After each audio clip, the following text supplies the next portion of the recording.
은혜 받으실 하나님의 말씀은 에베소서 5장 21절부터 28절 말씀입니다.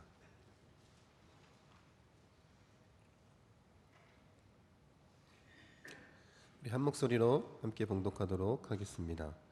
그리스도를 경외함으로 피차 복종하라. 아내들이여 자기 남편에게 복종하기를 주께 하듯 하라. 이는 남편이 아내의 머리됨이 그리스도께서 교회의 머리됨과 같음이니 그가 바로 몸의 구주시니라. 그러므로 교회가 그리스도에게 하듯 아내들도 범사에 자기 남편에게 복종할지니라. 남편들아 아내 사랑하기를 그리스도께서 교회를 사랑하시고 그 교회를 위하여 자신을 주심같이 하라. 이는 곧 물로 씻어 말씀으로 깨끗하게 하사 거룩하게 하시고 자기 앞에 영광스러운 교회로 세우사 티나 주름 잡힌 것이나 이런 것들이 없이 거룩하고 흠이 없게 하려 하심이라. 이와 같이 남편들도 자기 아내 사랑하기를 자기 자신과 같이 할지니 자기 아내를 사랑하는 자는 자기를 사랑하는 것이라. 아멘. 예수로 행복한 교회, 피차 복종하는 교회라는 제목으로 하나님 말씀 함께 나누기 원합니다. 우리 옆에 계신 분들 또 앞뒤에 계신 분들과 우리 동일하게 이렇게 인사한다고 했죠? 같이 한번 인사하겠습니다. 크리스마스의 주인공은 예수님입니다. 크리스마스의 주인공은 예수님입니다. 아멘. 이제 얼마 남지 않았습니다. 더 주님을 우리가 바라보고 나아가는 그런 시간 되기 원합니다. 우리가 지난주에 그 성령 충만한 교회, 그리고 이 성령 충만한 삶이 어떤 것인지를, 또 어떤 은혜가 나타나는지를 나눌 때에 우리 감사와 찬양까지만 나누고, 이 오늘 21절부터 시작되는 그리스도를 경외함으로 피차 복종하라는 이 말씀을 이제 오늘로 넘겼습니다. 이유는 뭐냐면 이제 이 앞으로 진행되는 이 그리스도인들의 관계 가운데 바로 이 21절 말씀이 아주 밀접한 연관을 가지고 있기 때문에 그렇습니다. 그래서 아내와 남편, 또 자녀와 부모, 종과 상전의 관계 가운데 가장 중요한 덕목이 뭐냐면 성령 충만하여 그리스도를 경외함으로 피차 복종하는 것이기 때문에 오늘로 이렇게 넘겨서 함께 그 말씀을 나누기 원합니다. 우리 21절 말씀 같이 한번 읽어보겠습니다. 그리스도를 경외함으로 피차 복종하라. 이 말씀을 좀 마음 가운데 새기시기 원합니다. 여러분, 성령 충만한 성도의 특징이 그리스도를 경외함으로 피차 서로 복종하는 것이라고 말씀하고 있습니다. 여러분, 이 복종은 교회 공동체 안에서 특별한 권위를 가진 자들에게 복종하라는 것이 아닙니다. 모든 구성원들이 서로에게 복종하는 것을 말하는 것입니다. 이 상호 존중은 이 평등보다 훨씬 더 높은 그런 개념입니다. 여러분, 평등을 강조하다 보면 자기 권리를 내세우게 됩니다. 그리고 충돌을 일으키기 시작하는데, 여러분, 우리나라가 그렇지 않습니까? 차별 금지. 이 한마디 때문에 지금 한국 사회에 충돌이 일어나고 있습니다. 어떤 충돌이냐? 정치, 경제, 사회, 문화 전반적으로 이 평등 때문에 서로 치고받고 있는 것 아닙니까? 여러분, 이 평등의 개념만으로는 교회 공동체를 온전히 세울 수 없습니다. 근데 이 상호 존중은, 피차 복종하는 것은 자기의 권리를 포기하고 다른 사람을 섬기는 것입니다. 공동체를 세울 수 있을 뿐만 아니라 공동체의 평화를 이룰 수 있는 유일한 방법입니다. 그래서 예수님께서 그 관계의 핵심으로 피차 복종하라고 말씀하십니다. 여러분, 교회 안에서 이 상호 존중을 가능하게 하신 분이 누구냐면 성령 하나님이십니다. 교회 안의 성도들이 성령 충만하면 그리스도의 온유와 겸손을 갖게 되는 것입니다. 따라서 겸손히 서로 복종하는 것이야말로 성령 충만을 보여주는 가장 명백한 특징이라고 말할 수 있는 거예요. 그래서 여러분들이 정말 서로에게 피차 복종하는 모습을 나타낸다면 그것은 성령 하나님이 우리 안에 역사하고 있다는 것을 나타내는 반증입니다. 여러분, 그러나 중요한 것은 뭐냐면 우리 마음 가운데 꼭 새길 것이 있습니다. 자발적인 상호 존중은 반드시 그리스도를 경외하는 가운데 이루어진다라는 것입니다. 우리가 자발적으로 피차 복종하는 것은 한 가지 조건이 있는데 그게 뭐냐면 그리스도를 경외하는 마음이 우리 가운데 있어야 된다라는 것입니다. 여러분, 구약 성경의 중요한 원리도 하나님을 경외하는 것이었듯이 이 신약 시대에서는 예수 그리스도를 경외하는 것이 삶의 중요한 원리가 되는 것입니다. 이 경외함은 뭐냐면 그리스도를 만물 위에 계신 머리요 심판주로 인정하고 깊은 경외와 두려워하는 마음을 가리키는 것입니다. 여러분, 그리스도를 경외하는 것은 당연히 예수님께 복종하는 것을 요청하기 때문에 그렇습니다. 그러므로 이 성령 충만한 자는 교회의 머리이신 그리스도를 배제한 상호 존중이란 있을 수 없다는 것입니다. 그래서 그 예수 그리스도를 먼저 경외하고 성령 충만함으로 피차 복종하는 그런 놀라운 역사가 우리 교회 가운데 있기를 원합니다. 여러분, 상호 존중이 아무리 중요하다 할지라도 반드시 그리스도에 대한 경외와 복종을 앞설 수 없고 또 앞서서도 안 됩니다. 여러분, 이것이 성령 충만한 자가 가져야 할 마음이고 우리 교회에서 행할 그런 모습입니다. 여러분, 우리가 교회에 대해서 재차 나누면서 재차 강조하는 것이 있습니다. 그게 뭐냐면 성령 충만입니다. 여러 번 말씀드렸고 성령 충만의 의미가 무엇인지도 우리가 함께 나누었습니다. 여러분, 그래서 우리가 피차 복종하기 위해 무엇보다 중요한 게 뭐냐면 성령의 지배를 받는 삶, 이 성령 충만한 삶을 유지하는 것 아니겠습니까? 마틴 로이드 존스 목사님이 성령의 지배라는 설교에서 성령이 지속적으로 충만함을 받기 위해 다음과 같이 제안하고 있습니다. 첫 번째, 이렇게 제안합니다. 성령을 슬프게 하지 말라. 여러분, 우리가 정욕과 탐심과 악한 소욕을 따라가면 성령님은 스스로 뒤로 물러앉는다라는 것입니다. 그래서 성령에 의해 충만하게 되기를 원한다면 어떤 모양으로든 성령을 슬프게 하지 말고 성령을 근심하게 하지 말라라고 말씀하십니다. 두 번째는 우리 같이 한번 읽겠습니다.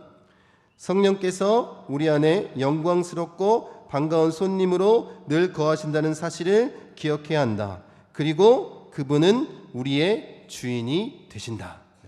성령님이 늘 우리와 동행하신다라는, 성령님이 내 안에 계신다라는 이런 확신, 이 믿음이 우리에게 필요한 것입니다. 세 번째입니다. 성령을 갈망하고 그와 함께 교제하며 교통하기를 갈망해야 한다. 여러분, 성령님이 내 안에 계실 뿐만 아니라 그분의 임재를 온전히 경험하고 뭐 해야 된다는 거예요? 교제를 나누어야 된다는 거예요. 성령님과 대화하고 성령님의 말씀에 순종하면서 그런 삶들을 우리가 함께 살아 나아가는 것입니다. 네 번째는 성령께서 우리에게 지시하는 것에 극히 유의해야 한다. 여러분, 성령님이 갑작스럽게 우리 마음 가운데 하고 싶은 그런 말씀이 있거나 아니면 또 기도하라고 말씀하시거나 아니면 이것을 행하라 라고 말씀하시는 경우가 있습니다.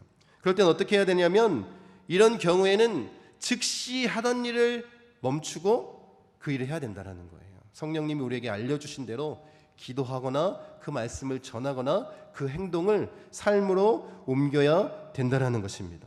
여러분, 우리가 성령의 지시에 복종할수록 성령님께서 더 깊은 영적인 충만한 은혜를 우리에게 허락하신다는 거예요. 제가 우리 교회 와서 참 행복한 목회자가 되었습니다. 왜 행복한 목회자냐면 마찬가지예요. 교회 성도님들이 행복하려면 좋은 목회자를 만나는 것, 건강한 목회자를 만나는 것, 그것이 또 그 이유가 되지만 또 저희 목회자의 입장에서는 건강한 성도를 만나는 것도 행복한 일 아니겠습니까? 제가 이런 말씀을 드렸어요. 이제 뭐 설교할 때 예화나 이런 거는 우리 교회에 있었던 일로 하고 싶다. 기억하시나요? 그래서 우리 교회에 있었던 일로 지금 예화를 하려고요. 이번 주에 두 분이 찾아오셨어요. 한 분이 이제 그 수요 예배 끝나고 저한테 찾아오셔서 이렇게 얘기하시는 거예요. 기도를 해달라는 거예요. 이제 승진하게 돼서 기도를 해달라는 거예요. 그래서 이야기를 막 듣다가 이런 말씀을 하시더라고요. 승진하게 되면 교회 봉사하는 것이 힘들어질 수도 있습니다. 그래서 이야기를 나누고 제가 혹시나 하는 마음에서 나가시는데 쫓아갔어요. 뭐라고 물어봤냐면 이렇게 물어봤습니다. 승진하게 해달라고 기도하라고 하신 거예요? 아니면 승진하지 않게 해달라고 기도 제목을 요청하신 거예요? 이렇게 물어봤어요. 그랬더니 이렇게 대답하시더라고요. 승진하지 않게 해주세요. 네, 굉장히 제가 감동을 받았습니다. 그리고 어저께요, 토요일날 이제 부부가 찾아왔는데 이런 얘기를 하시더라고요. 그 하시는 일 자체가 사실 하루라도 쉬면 좀 어려운 상황입니다. 근데 하나님이 말씀 가운데 우리 설교를 듣는 가운데 감동을 주셔가지고 이제 주일 성수를 온전히 지키기 위해서 가게 문을 닫겠다는 거예요. 네. 굉장한 도전이거든요. 네. 그 말씀에 굉장히 은혜를 받았습니다. 네. 성령님이 말씀하시면 그대로 순종하시기 바랍니다. 그러면 더 큰 은혜와 또 하나님의 복이 임할 줄 믿습니다. 우리가 그런 삶의 모습으로 나아가기 원합니다. 다섯 번째입니다. 성령의 말씀, 곧 성경의 귀를 기울여야 한다. 네. 여러분, 우리가 적극적으로 이 하나님의 말씀을 묵상하는 데에 집중해야 되는 거예요. 하나님의 뜻이 무엇인지를 구하기 위해서는 가장 중요한 건 뭐냐면 하나님의 말씀을 잘 듣고 깨닫는 것 아니겠습니까? 그래서 우리가 더 집중하여 하나님의 말씀에 또 성경의 가르침에 우리가 복종하는 삶을 살기 원합니다. 우리의 마음과 뜻과 정성을 다해 이 하나님의 성령의 다스림을 받고자 자발적으로 복종할 때 우리는 성령에 의해 지속적으로 충만하게 될 것입니다. 여러분, 이렇게 성령님과 함께하면 그리스도를 경외함으로 피차 복종하는 마음을 가질 수밖에 없다는 거예요. 여러분, 예수님이 그런 모습을 가지고 우리를 섬기시기 위해서 하늘 보좌를 버리고 가장 낮은 자의 모습으로 겸손의 왕으로 오신 것 아닙니까? 우리가 이 예수님을 닮아서 겸손함으로 피차 복종하는 그런 삶을 살기 원합니다. 여러분, 이제 우리가 성령 충만함으로 이 피차 복종하는 그 관계가 무엇인지 함께 나누기 원합니다. 이제 부부 사이의 관계, 성경의 순서상으로는 아내와 남편의 관계에서 이 상호 존중, 피차 복종하는 것을 어떻게 하면 좋을지 함께 나누기 원합니다. 우리 22절부터 24절 말씀 같이 한번 읽겠습니다. 아내들이여 자기 남편에게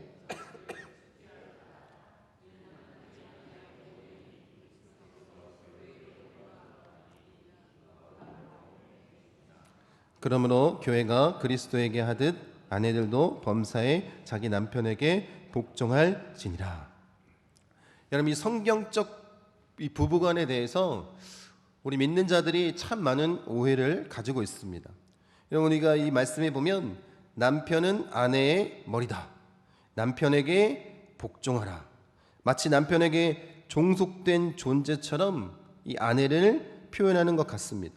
여러분, 이런 오해의 소지는 그 유대교의 남성 우월주의나 아니면 우리나라의 그 유교 문화의 영향 때문에 우리가 지금까지 들어왔던 설교 내용 가운데에 이런 마음을 많이 심어 주었던 것 같습니다. 그런데 사실은 이 모습은 뭐냐면 하나님의 그 창조의 질서라는 거예요.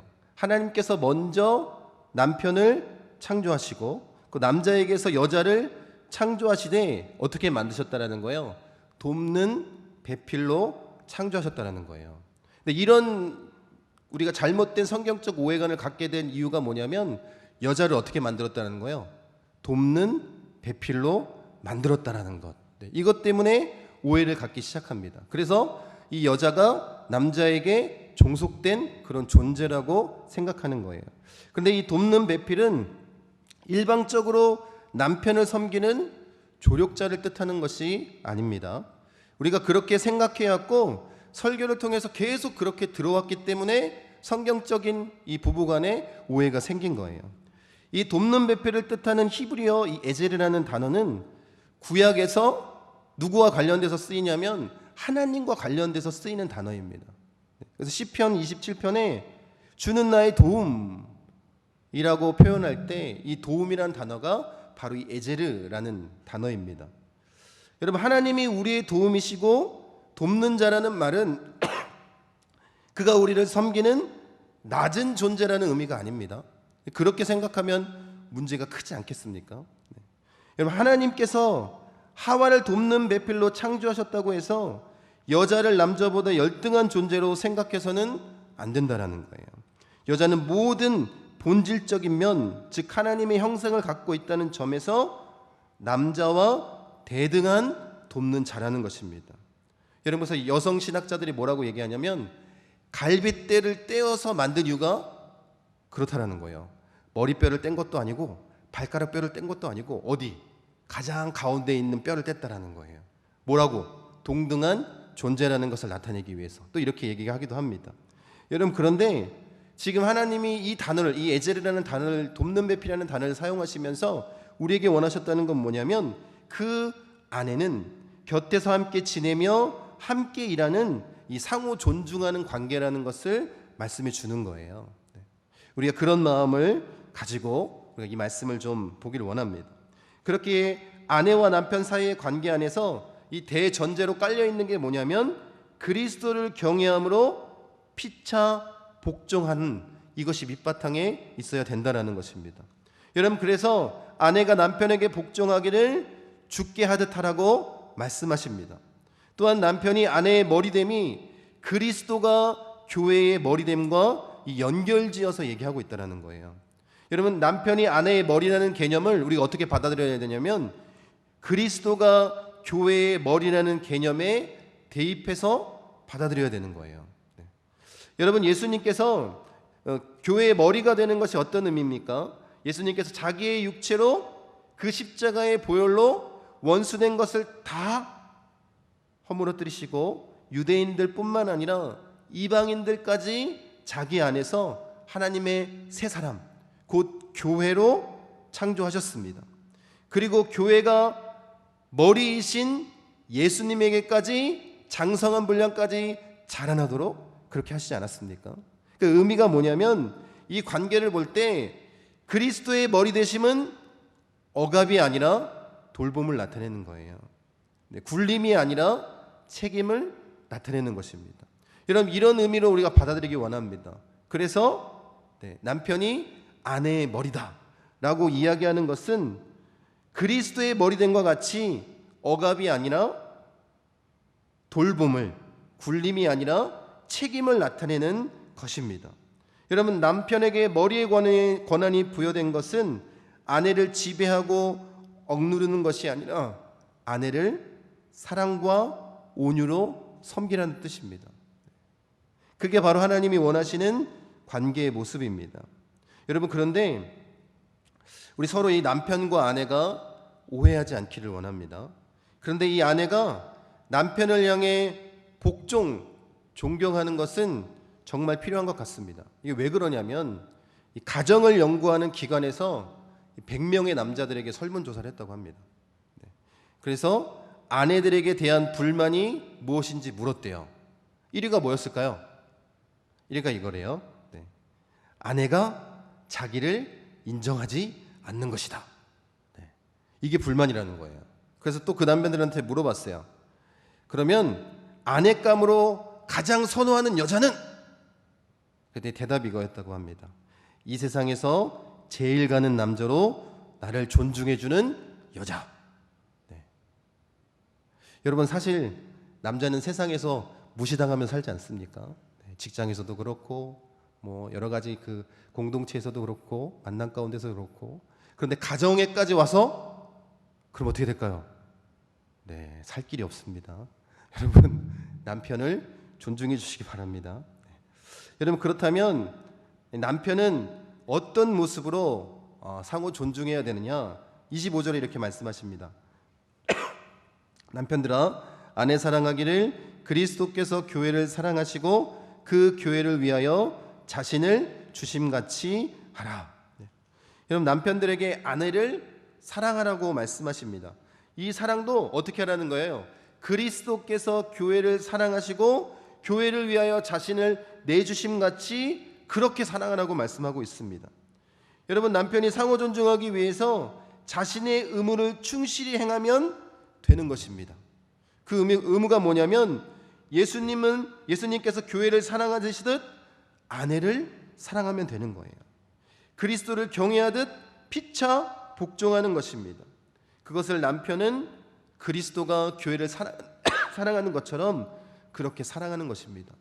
그리고 그 사랑의 모습을 이렇게 말씀하십니다. 우리 26절 27절 같이 읽겠습니다.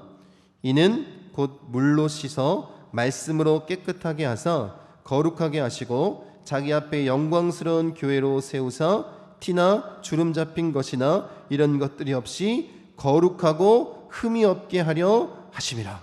네. 여러분, 예수님께서 어떻게 교회를 사랑하셨는지를 보여주시는 거예요.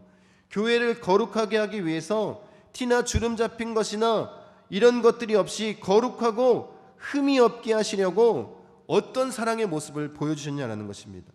여러분, 예수 그리스도의 그 십자가 보혈로 예수님의 그 목숨값으로 교회를 새 창조의 공동체로 세우셨습니다. 뿐만 아니고 거룩하고 흠이 없게 만들어 주셨다는 거예요. 그런 사랑을 닮아 남편이 누구를 사랑하라는 거예요? 아내를 사랑하라고 말씀하시는 것입니다. 여러분, 예수님은 교회의 거룩함을 유지하기 위해서 계속해서 물로 씻어 말씀으로 깨끗하게 하라고 그렇게 말씀하셨습니다. 여러분, 성인 남성이 하루에 눈을 한 25,000번 정도 깜빡인대요. 네. 이 눈을 25,000번 깜빡이는 이유가 있습니다. 왜냐하면 이 안구에 이물질이 생겨서 이 뿌옇게 흐려지는 것을 방지하기 위해서 그렇게 많이 눈을 깜빡이는 것입니다. 계속해서 닦아내야지 밝은 시야를 유지할 수 있기 때문에 그렇습니다. 우리도 마찬가지 아니겠습니까? 말씀으로 계속해서 우리를 씻어내야 우리 죄의 유혹에 넘어지지 않는 것입니다. 이것이 바로 교회를 깨끗하게 하는 것, 말씀으로 씻는 방법밖에 없다라고 주님 말씀하십니다. 여러분, 우리가 그 거룩함을 유지하기 위해서, 흠이 없게 하기 위해서 말씀을 늘 마음 가운데 두고 묵상해야 되는 것입니다. 말씀이 우리 안에 있으면 거룩함을 유지할 수 있습니다. 그런데 말씀을 마음 안에 둔다는 의미는 이와 같은 것입니다. 말씀 보세요. 시편 119편 9절입니다. 청년이 무엇으로 그의 행실을 깨끗하게 하리까? 주의 말씀만 지킬 따름이니이다. 네. 방법은 하나님의 말씀을 지키며 행하는 것입니다. 여러분, 그래야 행실이 깨끗해지는 것입니다. 그래서 베드로도 이렇게 동일하게 얘기하고 있습니다. 베드로전서 1장 22절에 너희가 진리를 순종함으로 너희 영혼을 깨끗하게 하여 거짓이 없이 형제를 사랑하기에 이르렀으니 마음으로 뜨겁게 서로 사랑하라. 여러분, 진리, 그 하나님의 말씀에 순종함으로 너희 영혼을 깨끗하게 하여. 여러분, 우리가 거룩하고 흠이 없게 깨끗해질 수 있는 방법은 말씀을 실천하는 것 외에는 없다는 것입니다. 여러분, 예수님께서 교회를 깨끗하게 하시기 위해서 자신의 생명을 주시면서까지 그렇게 헌신하셨습니다. 그러니까 어떻게 하라는 거예요? 남편들도 자기의 생명을 바쳐서 누굴 사랑하라고요? 아내를 사랑하라 라고 말씀하신 것입니다. 그렇게 실천하라, 그렇게 상호 복종하라 라고 말씀하시는 것입니다. 여러분, 사랑을 실천함에 있어서 아내에게 사랑받는, 또 남편에게 사랑받는 그런 조건이나 자격 이런 것이 있는 것이 아닙니다. 그저 하나님의 명령이기 때문에, 우리의 의무이기 때문에 그렇게 사랑하는 것 아닙니까? 하나님께서 짝주어 주셨기 때문에 그렇게 행하는 것입니다. 헨리 나우엔이라는 영성 신학자가 친밀함이라는 책에서 남편과 아내 사이에 적용할 수 있는 사랑의 3가지 특성에 대해서 얘기합니다. 첫 번째는 뭐냐면 진실이라고 얘기합니다. 여러분, 진실이 뭐냐면 1차적으로 이런 마음을 갖는 거래요. 사람 위에 사람 없다는 기본적인 조건을 온전히 수용하는 거라는 거예요. 우리 모두는 다 상호 존중하는 그런 관계다라는 거예요. 그래서 남편이 아내의 머리라고 하더라도 남편은 하나님 앞에서 자신과 아내가 동등하다라는 것을 인정하고 그렇게 나아가야 된다는 거예요. 그래야지 남편과 아내 사이에 아름다운 사랑이 이루어진다고 합니다. 두 번째는 부드러움이라고 얘기합니다. 사랑하는 것은 상대방을 탈취하거나 움켜쥐는 것이 아니라 부드럽게 어루만지는 것입니다. 그래서 사랑하는 사람은 상대의 몸을 소유하거나 탐하지 않는다. 이렇게 얘기합니다. 세 번째, 사랑의 아주 중요한 특성이 뭐라고 얘기하냐면 완전한 무장해제다. 이렇게 얘기합니다. 이런 무장해제한 사랑이란 어떤 거냐면 상대방에게 마음을 열고 자신의 약점까지 내보이며 모든 것을 내어주는 것입니다. 그렇게 사랑하라는 거예요. 아내를 진실하게 사랑하려면 불필요한 자존심을 버리고 아무런 공격이나 방어 무기 없이 아내를 대해야 된다는 거예요. 자신의 취약한 모습까지 온전히 드러내는 것, 그것이 무장해제한 사랑이다라고 얘기합니다. 이것이 남편이 아내를 사랑할 수 있는 이 세 가지 아름다운 비결이다라고 얘기하고 있습니다. 여러분 잘 한번 생각해 보세요. 이렇게 남편이 아내를 사랑하면 존중해주지 않을 아내가 있을까요? 여러분, 아내가 남편을 교회의 머리신 예수님을 존중하듯 그렇게 존중하면 어찌 목숨 걸고 사랑하지 않을 남편이 있겠습니까? 여러분, 누군가 이런 이야기를 합니다. 성경의 순서가 아내가 먼저 복종해야 하는 거니까 아내가 복종해야 남편이 사랑할 수 있습니다. 이렇게 얘기하더라고요. 여러분도 그렇게 생각하십니까? 여러분, 예수님의 경우를 보세요. 예수님이 어떻게 하셨어요? 우리가 복종해서 십자가에 죽으셨나요? 그렇지 않습니다. 먼저 우리를 사랑하셔서 그 십자가에서 죄인인 우리를 위해서 죽으신 것 아니겠습니까? 그 뭐가 먼저라는 거예요? 남자분들이 대답을 안 하시네. 뭐가 먼저라는 거예요? 사랑이 먼저라는 거예요. 여러분, 그게 주님의 뜻 아니겠습니까? 우리 요한일서 4장 10절 같이 한번 읽겠습니다.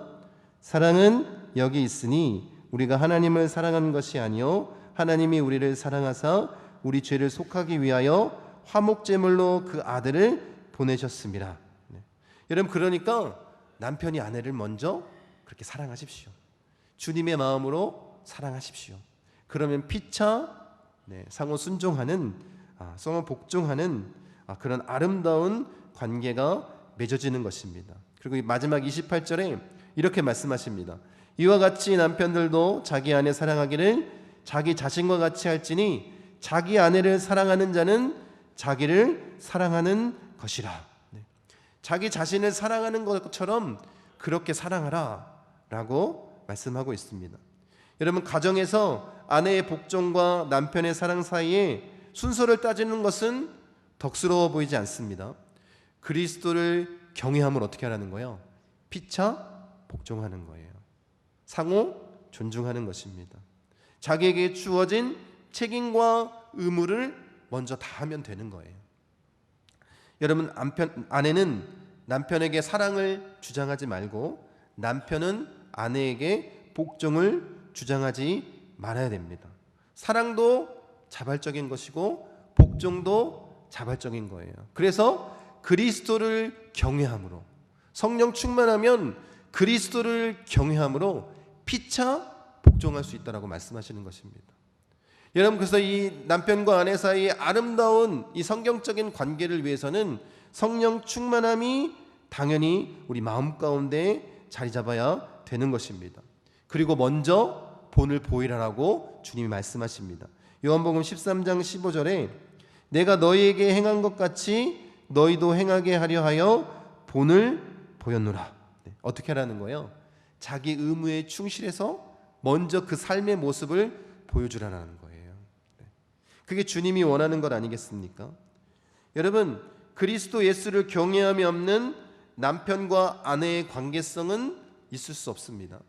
교회 안에서 이런 가정의 아름다운 모습으로 서기 위해서 가장 중요한 것이 이 예수 그리스도를 경외하는 것이고 성령 충만함으로 이제 피차 복종하는 그 의무를 온전히 행할 수 있는 자가 되어야 된다는 것입니다. 여러분, 이 세상에서 주님을 경외하는 이 피차 복종하는 관계보다 더 아름다운 부부 관계는 없다라고 성경이 말씀하고 있는 거예요. 성경은 그 부부 관계를 아내가 남편에게 복종하고 남편은 아내를 사랑하는 관계라고 얘기합니다. 예수 그리스도와 그 교회의 관계로 그 의미를 살펴보고 있습니다. 여러분, 이 주님의 말씀을 증명하는 그런 조사가 있었습니다. 한번 보세요. 제가 적어왔는데, 그 여자가 간절히 바라는 사랑, 그 남자가 진심으로 원하는 존경이라는 책에 남녀 7,000명에게 이런 질문을 했다고 합니다. 당신의 배우자나 연인과 갈등 중이라면 당신은 어떻게 느낄까? 이게 질문이었어요. 그리고 1번과 2번이 이겁니다. 1번이 뭐냐면 상대방이 나를 존경하지 않는다. 2번이 상대방이 나를 사랑하지 않는다. 한번 이렇게 답을 체크해 보세요. 여러분이 느끼는 거.